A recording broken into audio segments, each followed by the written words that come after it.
Hai semuanya, welcome back to my tutorial Geografi Course 4, Litosfer dalam Kehidupan Manusia.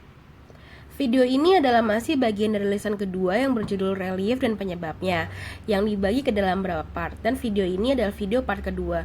Buat kalian yang belum melihat ke part 1, maka saya amat sangat sarankan untuk melihat dulu ke part 1. Oke, langsung saja saya akan memberikan pengertian mengenai apa itu relief. Relief permukaan bumi adalah bentuk tonjolan dan cekungan yang ada di bumi, baik di darat maupun di laut. Relief muka bumi yang ada di bumi membentuk daerah-daerah dengan ekosistem yang berbeda-beda. Ekosistem tersebut membentuk habitat berdasarkan lokasi serta bentuk dari ekosistem tersebut berada.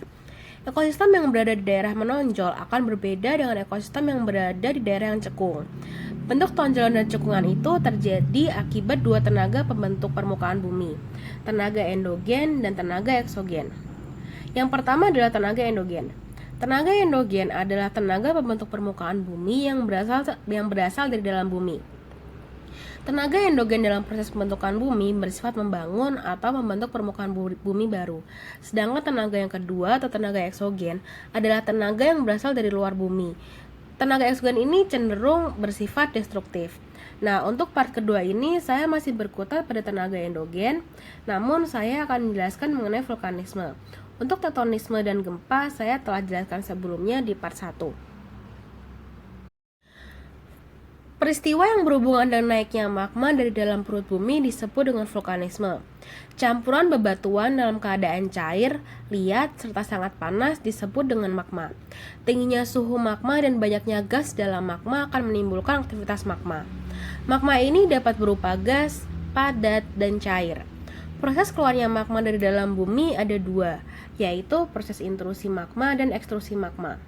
Intrusi magma adalah magma yang menyusup ke atas di antara batu-batuan, tetapi dia tidak sampai ke atas, hanya bisa mengangkat kulit menjadi cembung dan mengisi ruang-ruang di dalam lapisan kulit tersebut.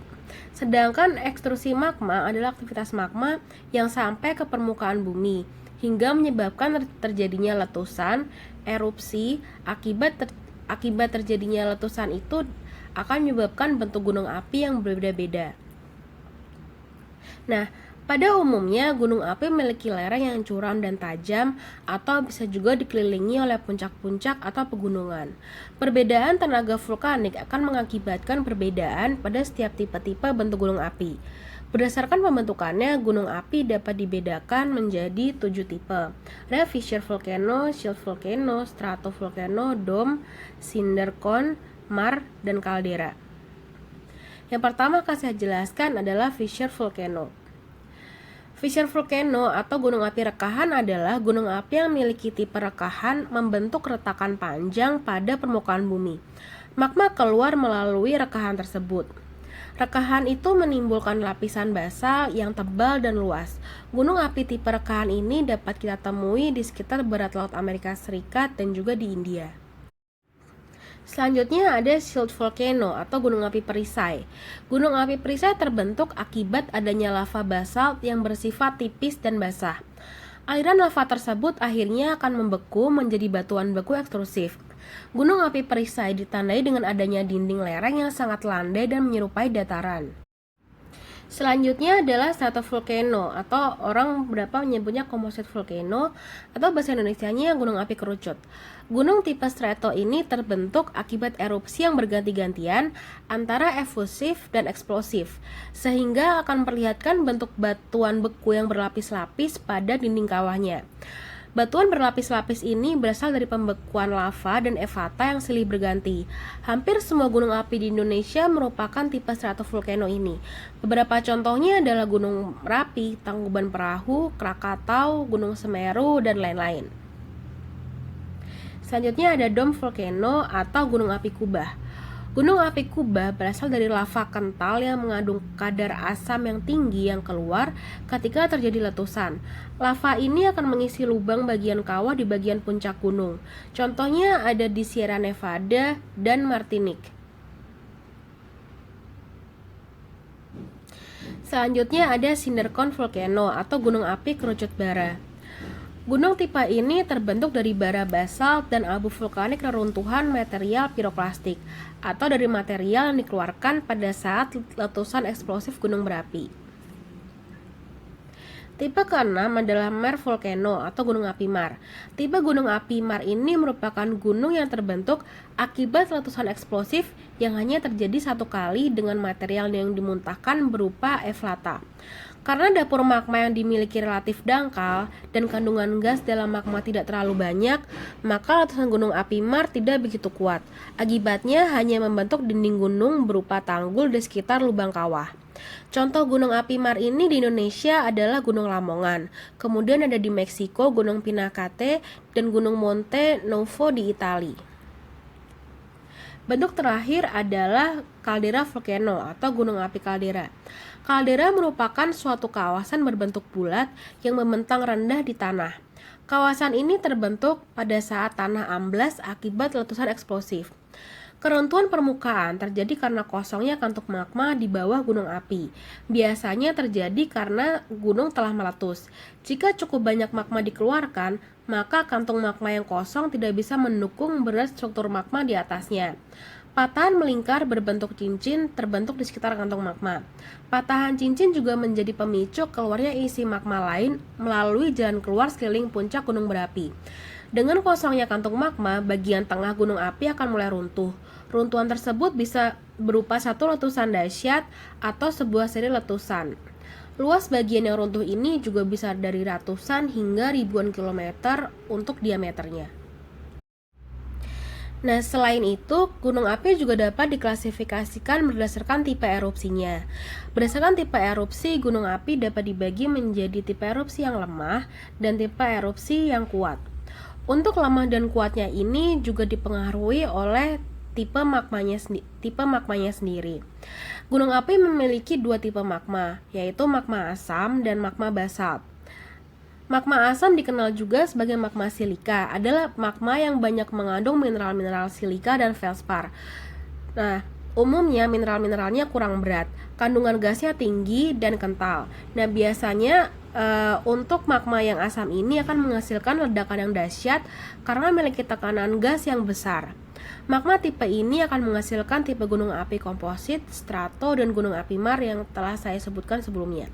Selanjutnya, untuk ledakan yang lemah, maka biasanya dia memiliki tipe lava yang basaltik. Tipe magma basaltik ini tergolong basa atau mafic, adalah magma yang mengandung mineral-mineral besi dan magnesium serta kalsium, tetapi kurang mineral silikannya. Kandungan gasnya rendah dengan kekentalan yang rendah atau bisa kita sebut juga encer. Biasanya letusan dari magma ini tidak begitu hebat. Erupsinya hanya bersifat efusif atau meleleh saja. Tipe gunung api yang dihasilkan oleh magma basalt ini adalah tipe gunung api perisai. Nah, ini adalah contohnya dari urutannya dari yang lemah hingga yang kuat. Di saat gunung api meletus akan mengeluarkan berbagai macam bahan yang berasal dari dalam gunung api tersebut. Nah, apakah bahan yang dikeluarkan dari gunung api tersebut? Bahan yang dikeluarkan gunung api yakni ada lava, lahar, gas, bahan piroklastik, dan seluruh bahan tersebut merupakan bahan yang dikeluarkan gunung api yang memberikan dampak bagi manusia dan alam, baik itu dampak positif atau menguntungkan ataupun juga dampak negatif. Nah, saya akan membahas material erupsi apa saja yang akan dikeluarkan oleh gunung berapi ketika dia meletus. Yang pertama adalah bahan padat atau bisa disebut efalata. Bahan padat ini dapat dibagi menjadi dua, yaitu efalata alogen atau bahan padat yang berasal dari batu-batuan sekitar pipa kawah yang ikut terlempar, dan juga efalata atogen yang berasal dari magma sendiri atau juga biasa disebut piroklastik. Selanjutnya ada benda cair. Benda cair ini terdiri atas lava, lahar panas, dan lahar dingin. Lava adalah magma yang telah sampai di luar. Lava dengan temperatur tinggi akan mengalir dari puncak gunung sehingga apa saja yang dilalui akan hancur. Untuk lahar ada dua jenis, yaitu lahar panas dan lahar dingin. Lahar panas berupa aliran air panas dengan lumpur yang dimuntahkan ke pundan, dan lahar dingin berupa aliran air dingin dengan lumpur yang terjadi karena hujan lebat setelah gunung api meletus. Lahar dingin terutama merusak tanah pertanian, sebab tanaman bisa tertimbun tanah yang subur tertutup pasir. Selanjutnya yang terakhir adalah bahan gas atau eksalasi. Bahan gas ini dapat terdiri atas solvatara, fumarol, MOVET, dan juga awan emulsi. Solvatara adalah gas H2S yang keluar dari lubang magma. Kemudian untuk fumarol adalah tempat yang mengeluarkan uap air. MOVET adalah tempat mengeluarkan CO2 seperti yang ada di Pegunungan Dieng. Kemudian untuk awan emulsi adalah suatu awan yang panas sekali. Awan emulsi ada yang keluar langsung dari kepundan gunung api atau dari lava yang mengalir. Hal ini berbahaya karena temperaturnya tinggi, kurang lebih sekitar 200 derajat Celcius. Contoh awan emulsi adalah awan yang berasal dari letusan Gunung Merapi, Jawa Tengah pada tahun 1930, 1995, dan tahun 2006. Selanjutnya, sebelum meletus, gunung api biasanya akan menunjukkan tanda-tanda sebagai berikut. Yang pertama, terjadinya ada gempa halus. Kemudian terdengar suara gemuruh dalam tanah. Sering terdengar suara gemuruh dari bawah tanah yang disebabkan karena aktivitas magma akan mencoba keluar dari perut bumi melalui kawah. Suara gemuruh yang semakin tinggi frekuensinya pertanda bahwa gunung api akan meletus. Kemudian suhu sekitar kawah naik. Terjadinya peningkatan suhu atau temperatur secara drastis ini disebabkan karena hawa panas magma yang dikeluarkan karena aktivitas magma dalam tanah tadi telah meningkat.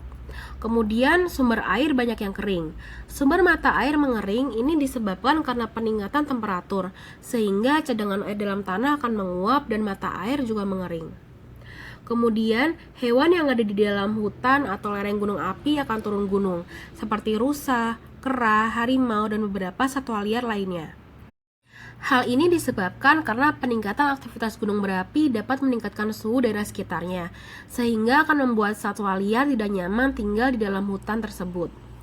Selanjutnya dapat dilihat tumbuhan-tumbuhan sekitarnya menjadi layu. Yang terakhir adalah yang paling jelas, peningkatan aktivitas magma yang dipengaruhi tekanan endogen yang besar akan membuat magma terdorong ke berbagai arah dan menekan lapisan batuan, sehingga sering mengakibatkan terjadinya gempa tremor. Nah, selain itu, gunung berapi juga memiliki beberapa dampak positif.